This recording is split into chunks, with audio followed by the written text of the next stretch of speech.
Hello दोस्तों, मैं विकास सोनी आपका स्वागत करता हूँ। जैसे कि हमने लास्ट वीडियो में मोशन के बारे में स्टडी की हुई थी और मोशन हमने पढ़ा हुआ था on the basis of dimension. आज हम मोशन की स्टडी को आगे करते हैं और आज हम पढ़ेंगे motion on the basis of particle. Particle के बेसिस में हम मोशन की बात करने वाले हैं कि मोशन कितने प्रकार से और हो सकता है। क्लियर? तो पहले मैं यदि मोशन की बात करूं तो मोशन के नाम, पहला है ट्रांसलेशन मोशन, दूसरा रोटेशनल मोशन, तीसरा ऑसिलेटरी मोशन, चौथा पीरियोडिक मोशन और पांचवा प्रोजेक्टाइल मोशन। और भी टाइप के मोशन होते हैं, धीरे धीरे करके हम फर्दर स्टडी में उन सबको कवर करेंगे। तो सबसे पहले हम बात करते हैं ट्रांसलेटरी मोशन की कि ट्रांसलेटरी मोशन क्या कहलाता है।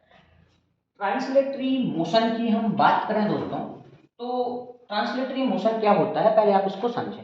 जैसे देखें कि सपोज करो हमारे पास कोई एक बॉडी है, ये हमारे पास एक बॉडी है। इस बॉडी में बात करूं कि दो पार्टिकल है, एक पार्टिकल को हम ए बोल देते हैं, दूसरे पार्टिकल को हम बी बोल देते हैं। जब हम इस बॉडी में, ये कोई एक बॉडी है, जब हम इस बॉडी में कोई एक्सटर्नल फोर्स लगाते हैं, कौन सा फोर्स लगाते हैं? एक्सटर्नल फोर्स लगाते हैं। और एक्सटर्नल फोर्स लगाने के कारण ये बॉडी मूव करने लगे, ये बॉडी अपनी पोजीशन से कहीं दूसरी पोजीशन में चली जाए, मूव करने लगे, कहीं और पहुंच जाए, ये बॉडी फोर्स लगाने के कारण इधर आ गई, फोर्स लगाने के कारण यहां आ गई। लेकिन इस बॉडी के जो इंटरनल पार्टिकल है उनकी बीच की डिस्टेंस कांस्टेंट बन रहा है। इंटरमोलिकुलर डिस्टेंस हमेशा कैसी होनी चाहिए?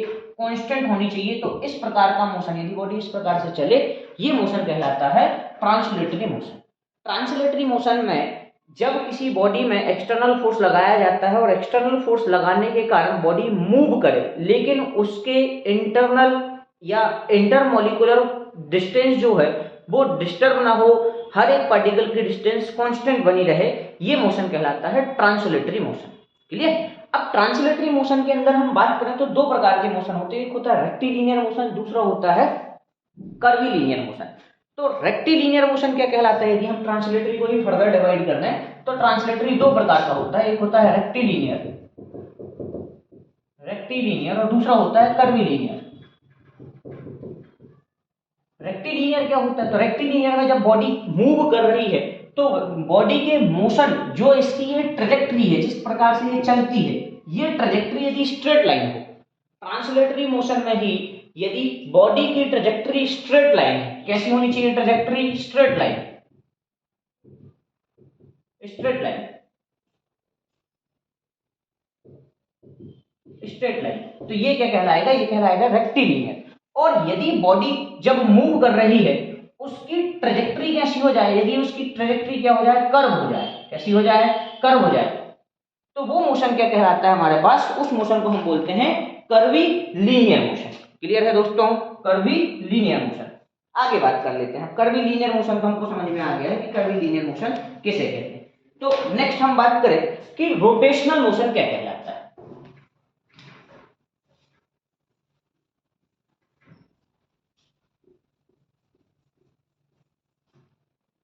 नेक्स्ट बात करें हम रोटेशनल मोशन की। रोटेशनल मोशन किसे हम रोटेशनल मोशन कहते हैं। अब रोटेशनल मोशन की हम बात करें कि सपोज करो हमारे पास कोई एक बॉडी है, कोई एक रॉड है, कुछ भी है, कोई एक बॉडी है, ये एक बॉडी में बोल देता हूँ, एक बॉडी है। ठीक है? ये अपन मान लेते हैं थोड़ी देर के लिए कि क्या है? एक रॉड। रॉड ही क्यों मानी? क्योंकि उसके पार्टिकल कैसे होते हैं? फिक्स होते हैं, इधर उधर मूव नहीं करते। मैं एक सॉलिड बॉडी की बात करता हूँ। यदि इस रॉड में हम क्या करें? फोर्स लगाएं तो ये चल सकती है, बिल्कुल कंफर्म ये चल सकती है सर। ये लीनियर मोशन में भी चल सकती है, रोटेशनल मोशन में भी चल सकती है।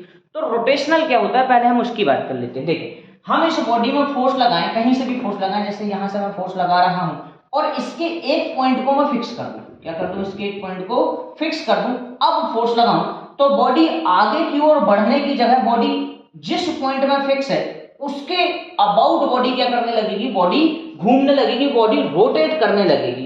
इस मोशन को हम बोलते हैं रोटेशनल मोशन।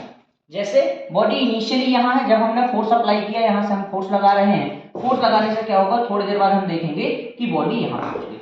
बॉडी का जो मोशन है वो कुछ इस प्रकार से, बॉडी यहां आ गई, बॉडी यहां आ गई।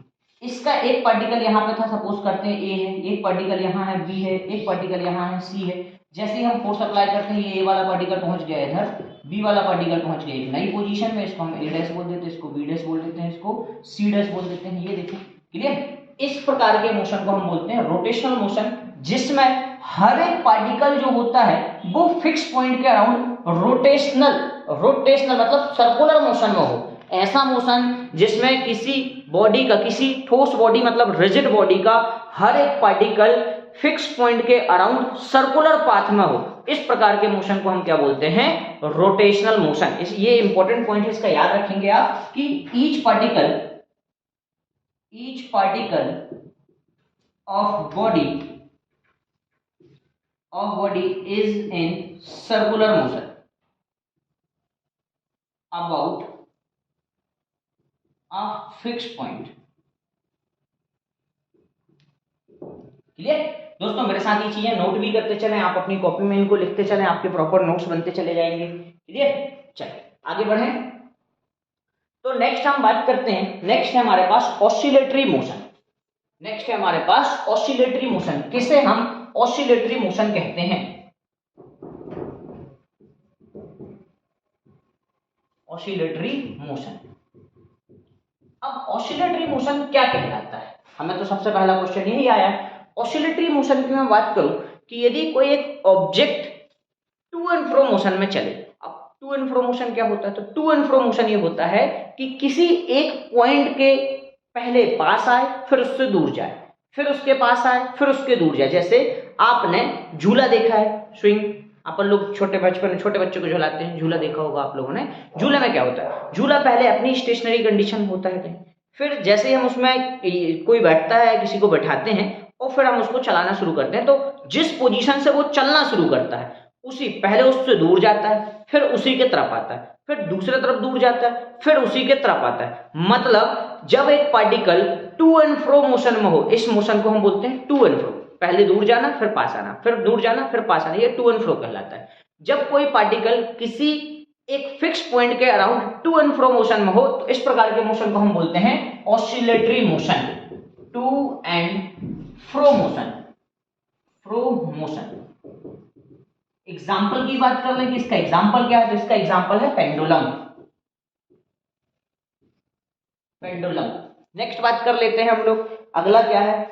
तो अगला हमारे पास जो मोशन का टाइप आता है वो है हमारे पास पीरियोडिक मोशन। दोस्तों मेरे साथ ये चीजें नोट करते चले।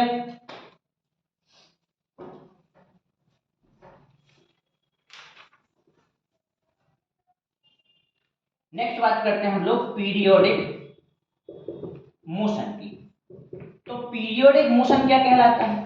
पीरियोडिक मोशन कहलाता है कि ऐसा मोशन जो आफ्टर सर्टेन टाइम इंटरवल, एक डेफिनेट टाइम इंटरवल के बाद अपने आप को रिपीट करे। इस प्रकार के मोशन को हम बोलते हैं पीरियोडिक। नाम ही उसका समझा रहा है, पीरियोडिक मोशन मतलब ऐसा मोशन जो अपने आप को एक सर्टेन टाइम इंटरवल के बाद रिपीट करता है। इस प्रकार के मोशन को हम बोलते हैं periodic motion. Repeat itself after a definite time. Repeat itself after a definite.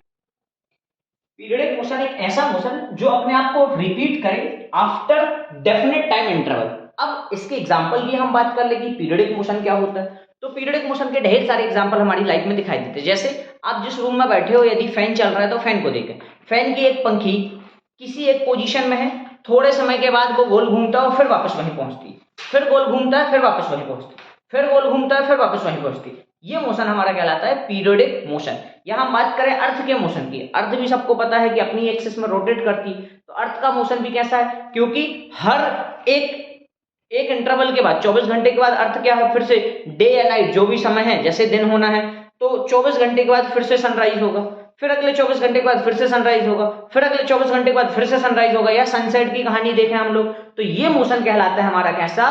Periodic motion. Clear? ढेर सारे एग्जांपल पीरियोडिक मोशन के हम कोरिलेट कर सकते हैं। तो नेक्स्ट बात करते हैं अगला मोशन। अगला मोशन हमारे पास प्रोजेक्टाइल मोशन।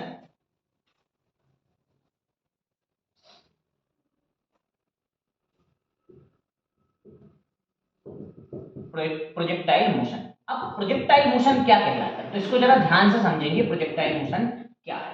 प्रोजेक्टाइल मोशन, यदि हम ग्राउंड के किसी पॉइंट से, ये हमारे पास ग्राउंड है या कहीं एक हाइट से, कुछ भी हो सकता है, ग्राउंड का कोई पॉइंट ले सकते हैं, कोई हाइट भी ले सकते हैं, दोनों चीजें पॉसिबल हैं यहाँ। यदि हम बोले कि कहीं किसी एक पॉइंट से हम किसी एक ऑब्जेक्ट को कुछ इनिशियल वेलोसिटी से थ्रो करते हैं, लेकिन कंडीशन ये है कि हमें वर्टिकल नहीं थ्रो करना है। When an object throw other than vertically नहीं, other than vertical with some initial velocity in space. Clear है?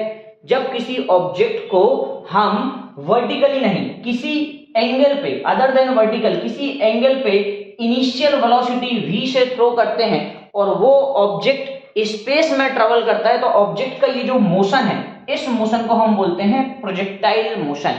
जब हम डिटेल में इन चीजों को पढ़ेंगे तो प्रोजेक्टाइल की और भी सारी चीजें हैं जिन्हें मैं आपको पूरी सिखाऊंगा। क्लियर? चलो दोस्तों, आज का टॉपिक यही था। यदि आपको मेरा वीडियो पसंद आ रहा है तो please like, share and subscribe करें। Thank you.